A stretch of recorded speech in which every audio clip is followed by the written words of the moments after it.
এই মন্ত্রটি মাত্র 6 বার পাঠ করেই আপনার ভালোবাসার মানুষকে বশীকরণ করতে পারবেন, তাকে আপনার প্রতি বাধ্য করতে পারবেন।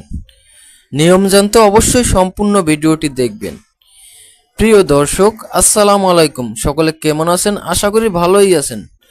বরাবরের মতো খুবই গুরুত্বপূর্ণ এবং অত্যন্ত কার্যকরী পাওয়ারফুল একটি বশীকরণ মন্ত্র নিয়ে হাজির হয়েছি আপনাদের কাছে। দর্শক, আজকের এই মন্ত্রটি অত্যন্ত পাওয়ারফুল একটি মন্ত্র, তাই অবশ্যই আপনারা সম্পূর্ণ ভিডিওটি দেখবেন, কেউ স্কিপ করবেন না। যদি কেউ স্কিপ করে ভিডিওটি দেখেন তাহলে হয়তোবা ভিডিওর কোনো গুরুত্বপূর্ণ স্টেপ আপনার মিস হয়ে যেতে পারে, যার কারণে ভিডিওটি আপনার কোনো কাজে নাও আসতে পারে। আর অবশ্যই আপনারা ভিডিওটি শেয়ার করে আপনার টাইমলাইনে রেখে দিবেন, যাতে করে প্রয়োজনের সময় আপনি এই ভিডিওটি দেখে সঠিকভাবে সঠিক নিয়মে মন্ত্রটি প্রয়োগ করতে পারেন এবং 100% ফলাফল পেতে পারেন। দর্শক, এই জন্য প্রথমেই আপনাকে এই মন্ত্রটি সিদ্ধ করে নিতে হবে। সিদ্ধ করার নিয়মটা হচ্ছে, আপনি যে কোনো অমাবস্যার রাতে 12টা থেকে 3টার মধ্যে আপনি অন্ধকার ঘরে একা থাকবেন, পাশে কেউ থাকতে পারবে না। একটি মোমবাতি জ্বালাবেন, একটি আগরবাতি জ্বালাবেন এবং সম্পূর্ণ ঘরে কিছু গোলাপ জল ছিটিয়ে দিবেন। এরপরে আপনি এই মন্ত্রটি একাধারে 108 বার পাঠ করে মন্ত্রটি মুখস্থ করে নেবেন। আর এই মন্ত্রটি যখন আপনি নিয়ম মতো 108 বার পাঠ করে মুখস্থ করবেন, তখন এই মন্ত্রটি সিদ্ধ হয়ে যাবে, মন্ত্রটি জাগ্রত হয়ে যাবে।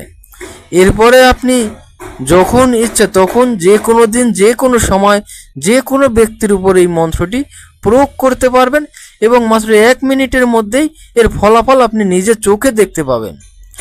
দর্শক, অনেকেই আমাকে বলে যে ভাই, আমি এই তদবিরটি করেছি, কাজ হয় নাই, এই মন্ত্রটি করেছি, কাজ হয় নাই। তবে ম্যাক্সিমাম লোকেই আমাকে SMS করে কিংবা কল দিয়ে জানায় যে তারা ভালো একটা ফলাফল পেয়েছে।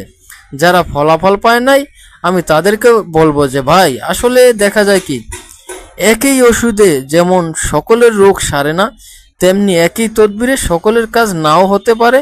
আবার দেখা যায় অনেকে সঠিকভাবে সঠিক নিয়মে করতেও পারে না। এজন্য আমি সবাইকে বলি, আপনারা ভিডিওটি ভালো করে দেখবেন। আর আপনাদের একটা তদবিরে যদি কাজ না হয়, আপনারা আরেকটা তদবির প্রয়োগ করবেন, দেখবেন ইনশাআল্লাহ কাজ হবে। কারণ এই যে আমি তদবিরগুলো দেই, একটাও আমার বানোয়াট কোনো কথা না, মিথ্যা কোনো কথা না, সবগুলোই আমার বই থেকে দেওয়া। এগুলো দিয়ে আমি অনেক কাজ করেছি, এগুলো দিয়েই আমি আসলে কাজ করে থাকি।